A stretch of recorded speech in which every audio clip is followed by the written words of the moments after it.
Hi guys! Today we're going to talk about the apostrophe and the hyphen. So first we'll get into the apostrophe. You use an apostrophe, which is kind of like that little comma in the air, to indicate omissions of the following items. First of all, letters. For example, most often it will be in the form of a contraction. So we're omitting the W and the I here, and that is shown by this apostrophe. So I will becomes I'll.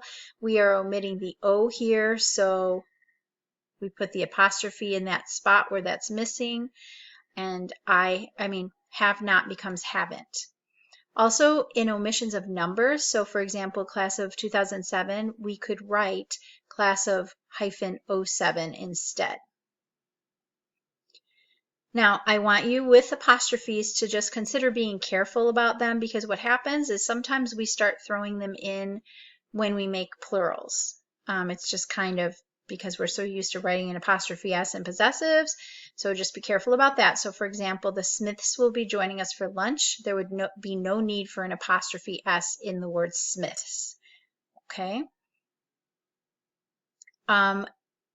With possessive adjectives, which are possessives, we need to remember that those words do not contain apostrophes.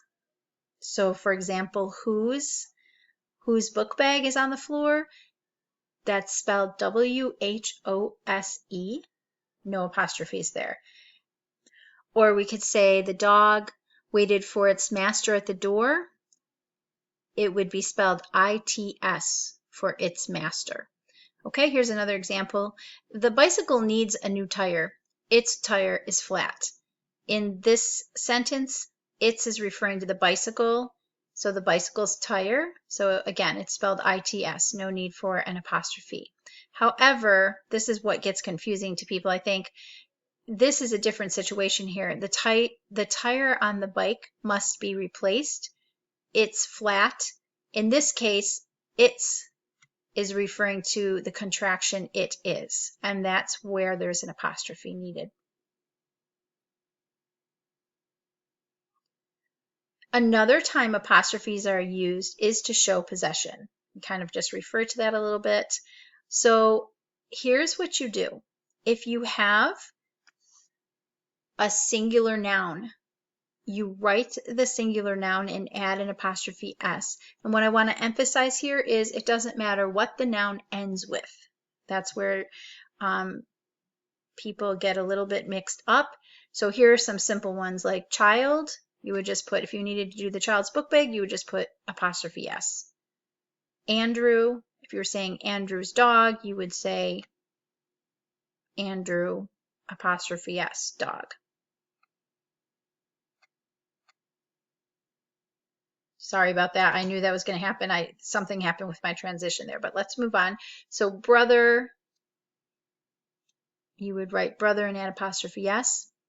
Now these are singular indefinite pronouns, and if you need to make them show ownership, you would do the same thing as a noun. You would just write the singular indefinite pronoun and add an apostrophe S. You can tell it's singular because it ends in one. Here's another one of those. So like, everyone's goal should be to finish the year strong. In that sentence, every one person, each one needs to have that goal. And so we just write that singular indefinite pronoun and add an apostrophe S. Now, there is an exception, and that is ancient words that end in S, like Jesus. And so when you have an ancient word that ends in S, you just add an apostrophe. So Jesus' followers. Same thing with Moses. It's an ancient word, it ends in S. A lot of them will be words that end in ES. It's just typical of the spelling of the time. You just add an apostrophe. That just sort of sets them apart. Okay, now when you have plural nouns that do not end in S, it's just as simple. You just write the plural noun and add an apostrophe S. So write children, add an apostrophe S. Write women, add an apostrophe S. The women's choir meets every Wednesday. We're talking about a group of them. or a group of men playing basketball, the men's basketball team took first place. But what about when you have plural nouns that already end in S? This is the time that you just add an apostrophe. Okay, so again, write the plural noun, and in doing so, you'll have that S, and then see that there's an S at the end and add an apostrophe. So the 4 boys' bedroom was banged up from the football game.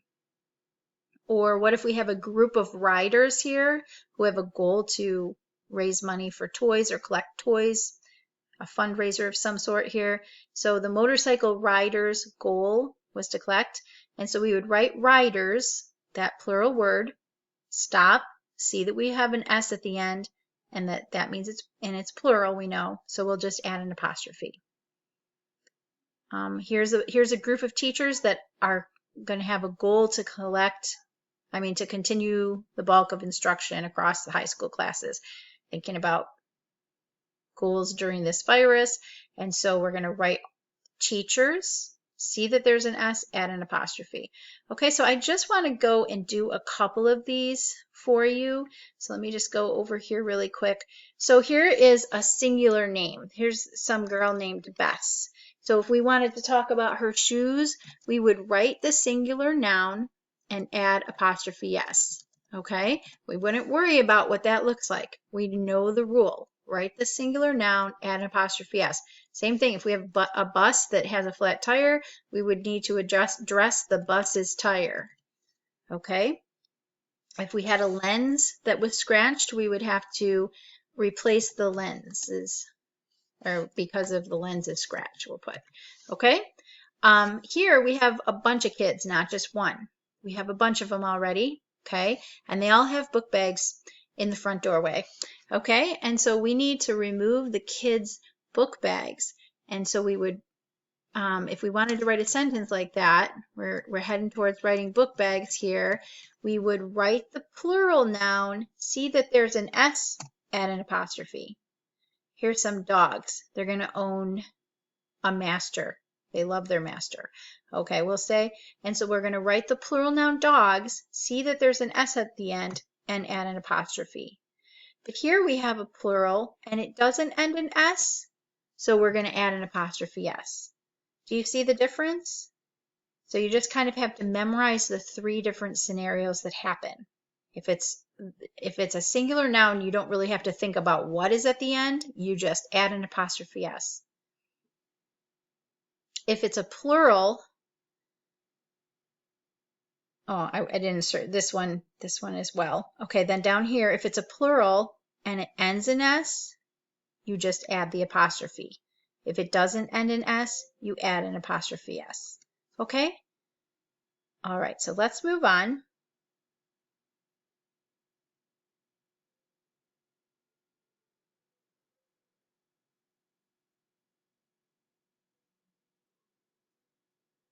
Okay, now if you have 2 people and they own the same thing, like my mother and father, they have the same house.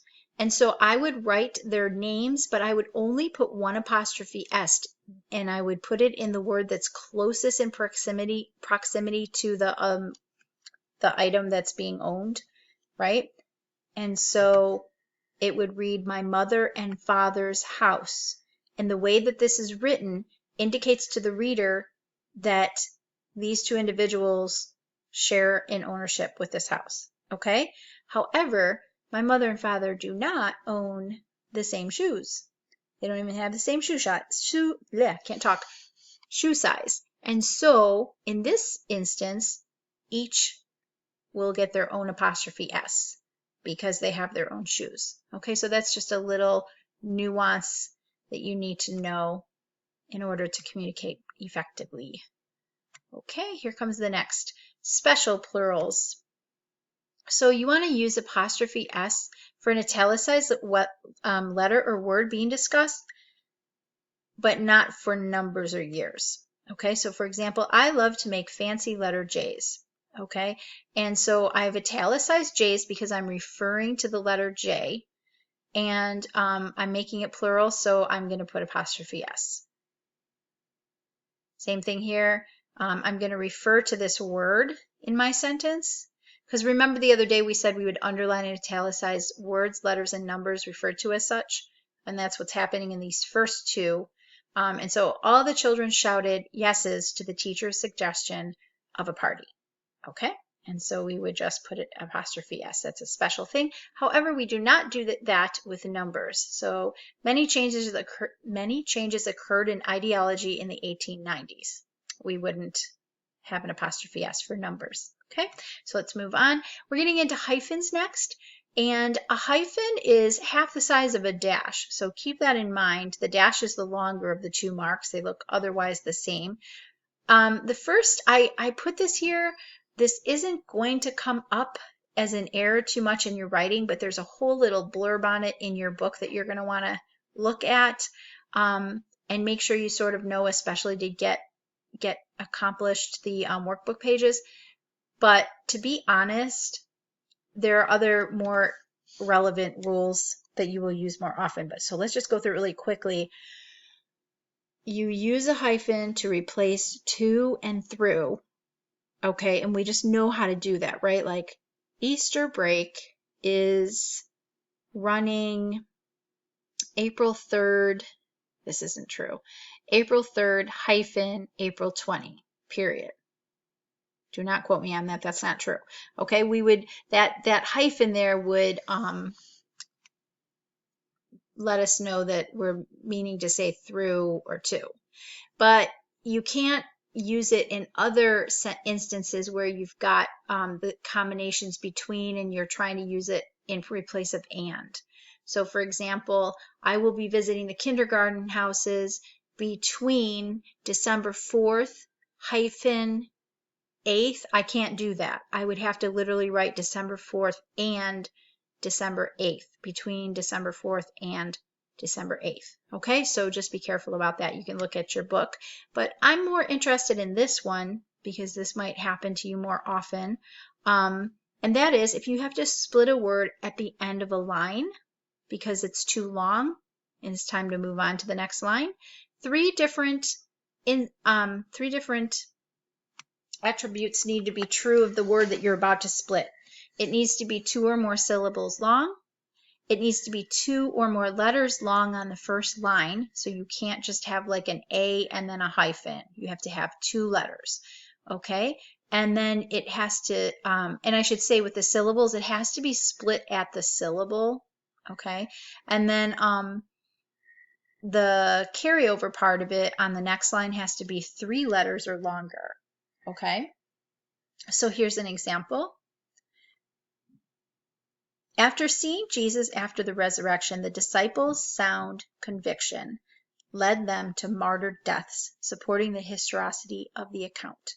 Okay, so we're splitting conviction, and we can do so because we've got 3 letters and then a hyphen and then conviction. Okay, so that one might be a little important. Also, the numerals 21 all the way to 99 and everything in between, of course, all hyphenated. Also, fractions, as long as the numerator and denominator do not already have a hyphen in it. So like if you were writing out 1/2, you would write ONE hyphen HALF. Okay? Also, prefixes all have X when it's referring to former, like ex-marine and self.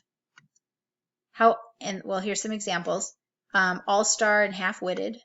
However, you do not need to hyphenate after non and anti. Those can be solid with their words. Okay? And then some compound words like brother-in-law and 5-year-old. Remember, you can always refer to your dictionary on usage, but keep those instances in mind.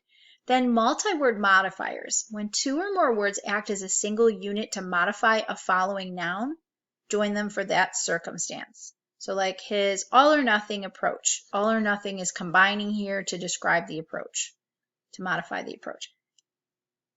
And then words with a common element, like soccer team. The soccer team hopes to have a first hyphen or second hyphen place. because these are